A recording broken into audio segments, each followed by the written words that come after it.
Good morning from Panama City Beach, Florida and the Pine Glen RV Park.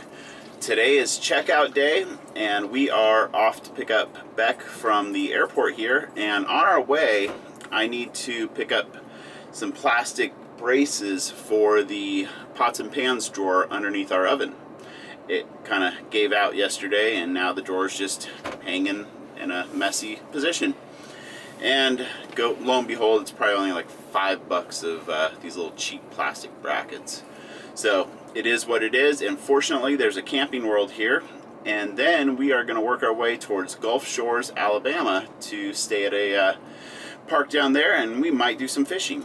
Oh, and fishing here. I went out once and I was busier than I thought I'd be by the time we ran the errands that we needed to run. But went out one evening and got about 5 casts in before I was just driven crazy by the bugs. Right now there are a lot of, I call them no-see-ums. They're an itty bitty little flying insect that you can't really see, but when they bite you feel it like they're the size of a bee. They really do bite, and my legs are just tore up. So I got 5 casts in before I was just like, nope, I gotta go, or else I gotta go put some pants on, and it was way too hot to be wearing pants. So we're about to hit the road. Looks like we're not gonna hit any traffic on our way to the Camping World, but didn't do as much fishing as I would have liked. But this visit here to Panama City was very productive. That got to go out and do our business trip to Phoenix for us, and we got the wheel bearings packed on the trailer. So if you're ever in the area and you need any type of mechanical work, I'll give you Ray's information. He's amazing, well-traveled around the world. He's military parents and just an amazing, very thorough technician. And my goodness, it was $182 to pack all 4 wheel bearings on this trailer. And in Alaska, I'll tell you, that'd probably be about a $400 to $500 job. And they had bitch and moan because they've never seen bearings like that before, or hubs like that, and maybe had a difficult time finding the seals. So hey, it really worked out to get it done here in the south, and I'm glad that we didn't have any issues, and we should be good for years to come on this trailer.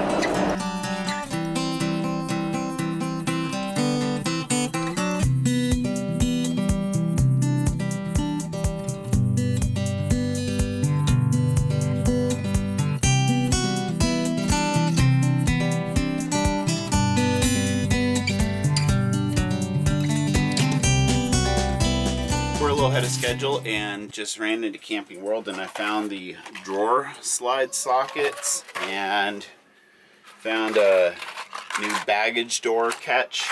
Need one of those for the compartment that we store a little generator in, and also a 12-volt oscillating fan. I thought that might be kind of nice, especially since it's 12 volt and it can just clip right on. So I'll get started on the cabinet drawer slides because we are blocked in right now by some people here for service. And we're also ahead of schedule for picking Beck up from the airport. Here's a quick rundown of what happened. This piece right here that slides onto the railing, well, broke off of right here, so I need to install new plastic pieces right here and right over on that side.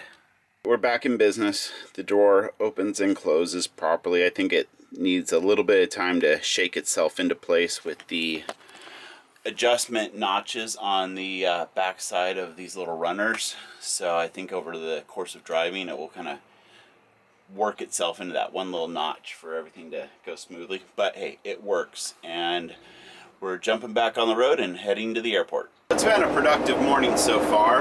We're a little bit ahead of schedule after going to Camping World and installing the brackets, and I had time to go and pick up some dog food from PetSmart. We got special kinds of food we feed our old senior citizen dogs, so we just took the opportunity because we only had about a week or 2 left on dog food, and we had the time, and the place was right there. So on my way to the airport to pick up my wife.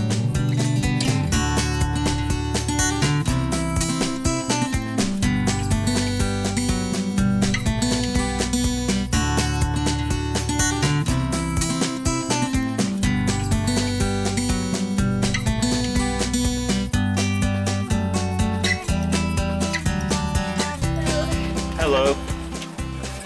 Just a bit of a rainstorm here. I saw this coming up on the road and I was wondering what is up there. Is there like some smoke or something? But no, it's just a real thick band of rain. We're on our way to Gulf Shores, Alabama, and we're going to take the coastal route, and our destination for the night is the Fort Morgan RV Park. We're going to spend a couple nights there and visit with Captain Rob and Sue, and you never know, might do a little fishing. But we're going to take the coastal route instead of running up to the 10. And we talked about between Gulf Shores and New Orleans, there's the opportunity to take a ferry, but it's looking like our rig is too big for the ferry.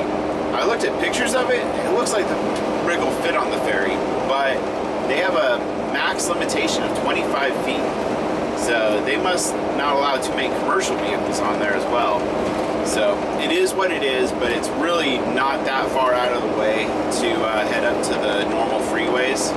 We just wanted to have the opportunity to drive our motorhome onto a ferry again, just because it was there. So on the road, and we'll check in with you later.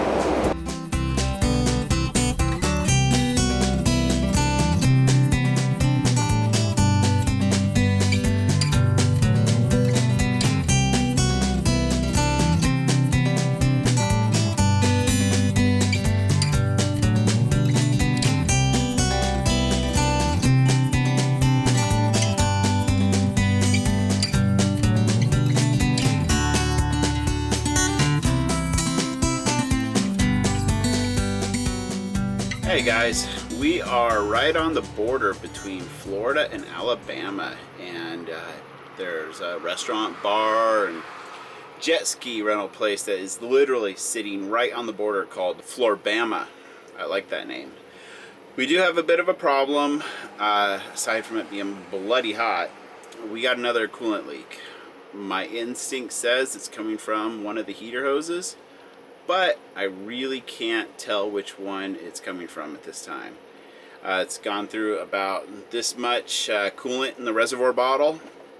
So, yeah, plus it's too bloody hot for me to go sticking my hand in anywhere, but I'm leaning towards it coming from one of these heater hoses. It's not a major leak, but it's something I'm gonna have to get addressed, or odds are I'm gonna be able to take care of it myself, but I need to find it first. And these coolant leaks, unless they're just dripping, they can be hard to find at times. So let's see what happens. We're about 20 miles, maybe 30 miles from our campground, and we've gone probably 120 miles already today. So it's not a horrible leak that's going to stop us. It's just something we need to keep in the back of our minds and be prepared for.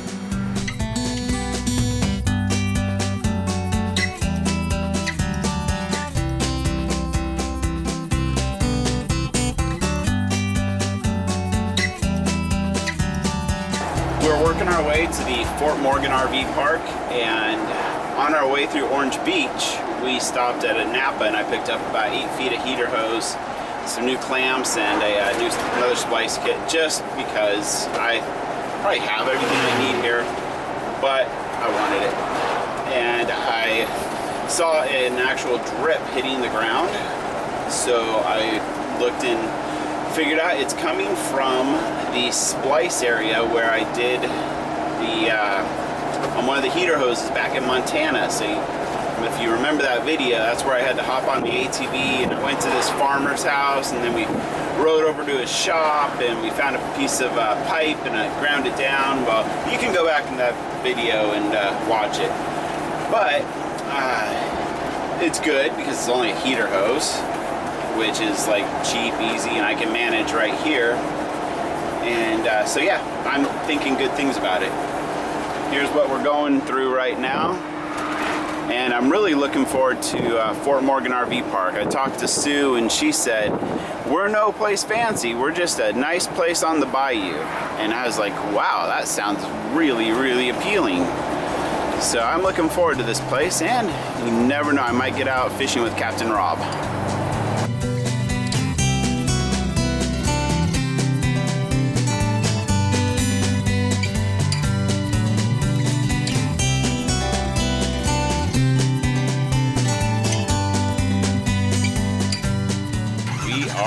here, and this place is awesome. It's such a small, quaint little RV park right here on the water. So we're not gonna give you a full tour right now because we're gonna get settled in, but here's the gist of it. Some waterfront sites on the bay, and this is great. I really like the bucket lights. I can't wait to see them after dark. These are bucket lights. They look so cool, but you pretty much put one of those shop light fixtures into a 5-gallon bucket and you hang it from a tree. This is a very bayou thing to do, is what they said. I love it.